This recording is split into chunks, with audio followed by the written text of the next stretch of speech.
Kraven didn't kill Spider-Man, it was Insomniac that did, and let me explain before you start writing your hate comments down below. Listen, there are two major things that I have been able to identify that caused this game to become lackluster.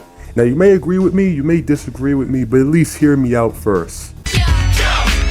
Kraven as the main antagonist had a great motivation, but I feel like it could have been executed far better. For example, he's sick, dying from cancer, so why not show us that as much as tell us?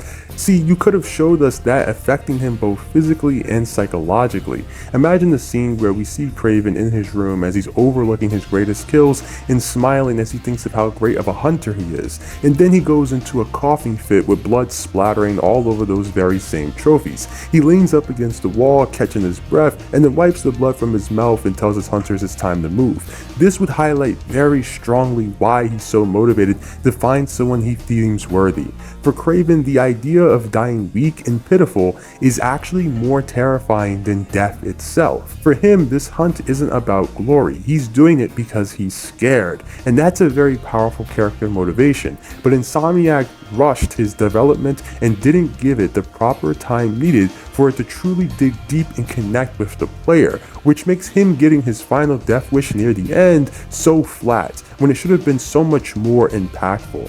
Felicia Hardy, ex-lover of Spider-Man, serves no real role in the actual storyline. Some people will argue with me that she's important because her life is in danger and Pete wants to save her, but yet he sent Kid Arachnid to go do the job. When is Peter when he's trying to save someone not trying to go there himself to do it? Now in the story it's mentioned that he had a falling out and that they're not on the best of good terms, but this doesn't really make sense because in Spider-Man 1, Felicia straight up manipulated the webhead into thinking he was a father and used him. And yet he still went out of his way to try to warn her about the Hammerhead crew trying to kill her. So what's the excuse now exactly? Now some of you would say maybe this falling out was something that was much more serious, but if that was the case, why not show that in the game? Out of all the time jumps that we do, why not include this one as well?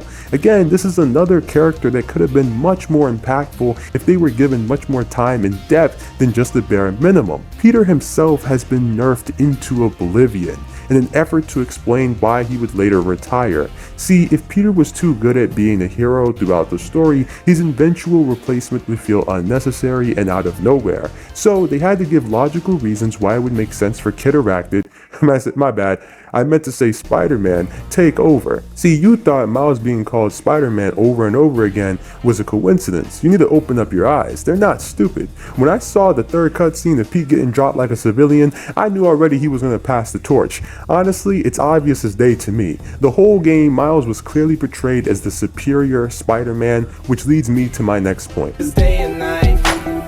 Miles is Superman, not Spider-Man. Let me repeat this for all the slow guys in the back. Miles is Superman. His entire character can be summarized as not a problem. For example, he hates Martin Lee because he killed his father, so you would think it would be tough for Miles to have to deal with this evil villain who's so callous and disregards human life and murdered his own dad. Actually, not a problem. Martin Lee has seen the errors of his ways and is actually looking for forgiveness and wants to do good now.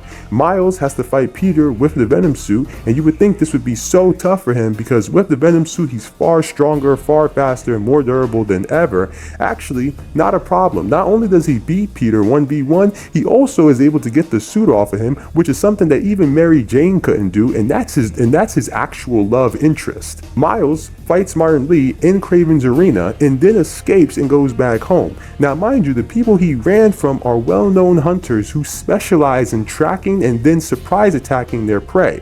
So Miles leading them straight to his home would not only risk his true identity being exposed, but also endanger his mom and even maybe Genki, his best friend. Actually, that's not a problem because they decided to not track down the guy who constantly interferes with their plans. I mean, why would they spy on him and try to learn of any possible vulnerabilities that they can use against him when they can just let him go to come back another day to mess with their plans some more?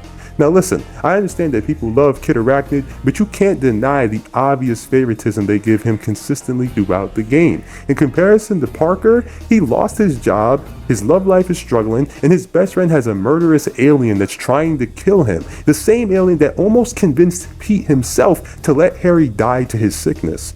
But At the same time, I wouldn't say that this game is horrible. I actually really loved and enjoyed it. I think Dr. Connors and Venom were pretty good villains. I really don't have much to say about them negatively. I thought also that it was extremely cool that we got to play as Venom, so 10 points Insomniac. I also loved the Harry and Peter friendship throughout the game and thought it was handled extremely well, especially the bike and high school parts, because it made me feel like them being friends was much more genuine. I also loved the graphics in this game, and as usual, the swinging was top notch. The only thing is that the story aspect of this game felt very underwhelming and didn't live up to Spider-Man 1 quality in my opinion. Out of all the things that I have seen Spider-Man dodge in the comic books and in the games, there is one thing that he can't do: dodge bad writing. With that, guys, I'm Moonlight F, and I'm just looking out for you. Check the mic and make sure it sound right, boys.